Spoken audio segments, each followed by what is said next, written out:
So we're standing on the corner of 11th Avenue and Jefferson in an area of town called Westside by Japanese Americans, but it's by others it's called the Crenshaw district. This was a number of professional offices, dentists and doctors, and a drugstore when Gidra's office moved into that corner over there at 3108 Jefferson.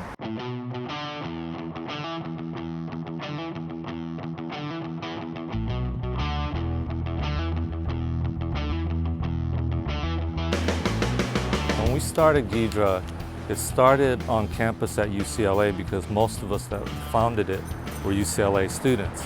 Most of the people in Gidra were activists who did a newspaper. They weren't writers who, primarily. We were involved in ethnic studies, the anti-war movement against the war in Vietnam. I think inevitably it led to a point where we felt like there was actually a movement. There were people who wanted coverage and reportage about events that were happening that were not in the mainstream media, so we decided to create a newspaper.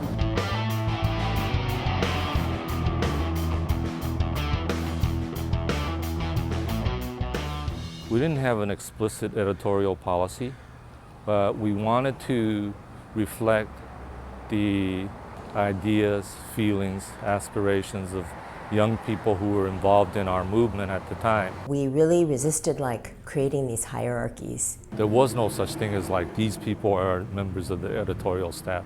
This is the general manager, this is the editor-in-chief. There are no titles like that. That was always a struggle.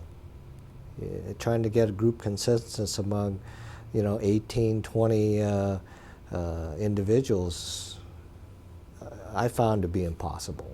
If you stay up until 4 or 5 in the morning every night and yell at each other, scream at each other, struggle with each other, and produce something, that's how you really bond, through struggle. We were activists in the movement, we had jobs, we were going to school, we were doing this. And we were doing this not as a 2, 4, 10-hour a week thing. We were doing this as a 40, 50, 60 hours a week thing. The paper never made any money.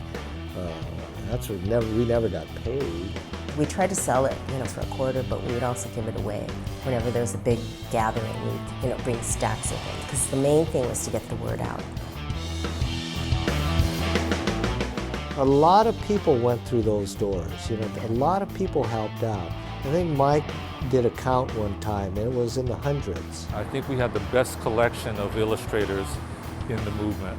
The most effective way to get across an idea is not necessarily to write a long article about it. You had to deliver the message in a palatable way, a way that people could relate to it. So I think that was kind of the inspiration for using so many graphics and trying to illustrate things in ways other than just text.